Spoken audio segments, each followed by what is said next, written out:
মেহেরপুরের প্রাচীন স্থাপত্যশৈলীর অন্যতম নিদর্শন আনন্দবাস জামে মসজিদ। প্রায় ১৫০ বছরের প্রাচীন এই মসজিদের গায়ের কারুকার্য, সুউচ্চ মিনার মানুষের মন কাড়ে। সাথে রয়েছে ৯টি গম্বুজ।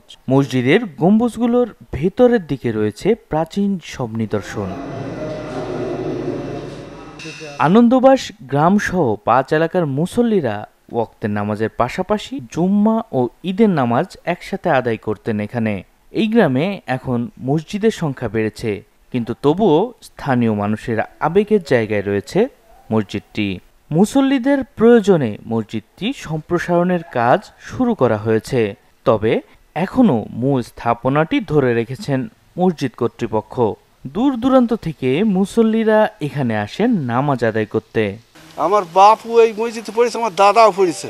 তার এই মসজিদ আনন্দবাস যখন প্রথম, আনন্দবাসে কোনো মসজিদ ছিল না, এই প্রথম। এই হচ্ছে বড় মসজিদ সবারই।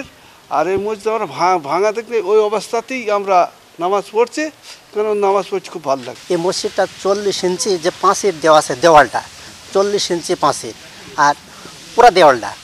আর এখানে যতই রোদ গরম হয় কিন্তু ঠান্ডা থাকে। এর একটা ইয়ে, এই গ্রামে অনেক মহল্লা থেকে, অন্য মসজিদ থেকেও মুসল্লিকে নামাজ পড়তে আসে। আর এই মসজিদটা অত্যাধুনিক পুরাতন। আর এখানে এই মসজিদ এখন বর্তমান আনন্দবাস ৬টা মসজিদ, এটা প্রথম মসজিদ ছিল আনন্দবাসে। কালের পরিক্রমায় মেহেরপুরে অনেক প্রাচীন মসজিদ এখন বিলুপ্ত প্রায়, তবে আনন্দবাস গ্রামের এই মসজিদটি টিকে আছে স্বমহিমায়। মসজিদ নিয়ে কৌতূহলের শেষ নেই সাধারণ মানুষের। এখনো ২ ঈদের বড় জামাত অনুষ্ঠিত হয় এখানে। বাগওয়ান ইউনিয়নের আনন্দবাস গ্রামের এই মসজিদটি অনেক ঐতিহ্যবাহী মসজিদ, অনেক পুরানো। তার জোহরের নামাজ আদায় করলাম এখানে, আদায় করে এবং নামাজ আদায় করে এবং মসজিদ থেকে খুবই ভালো লাগলো এবং নামাজ পড়তে পেরে খুব নিজেকে ভালো লাগছে নিজের কাছে, যে নামাজ পড়লাম একটা ঐতিহ্যবাহী মসজিদে। তো আমি যাবো সবাই এখানে আসলে এই মসজিদে আসুক, নামাজ পড়ুক, দেখুক, যেহেতু ঐতিহ্যবাহী মসজিদ সম্পর্কে জানা দরকার।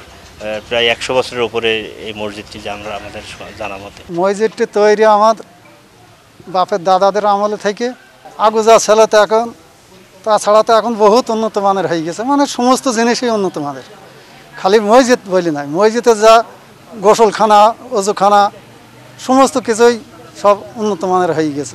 প্রাচীন সব নিদর্শন আগামী প্রজন্মের মাঝে ছড়িয়ে দেওয়ার জন্যই মসজিদটির মূল স্থাপনা টিকিয়ে রাখতে চান মসজিদ কমিটির সভাপতি। এই মসজিদের পুরাতন ঐতিহ্যকে ধরে রেখে আমরা মসজিদকে ক্রমবর্ধমান সম্প্রসারণের কাজ করে যাচ্ছি। এখানে অনেক আগে এই আনন্দবাস গ্রামে একটি মাত্র মসজিদ ছিল।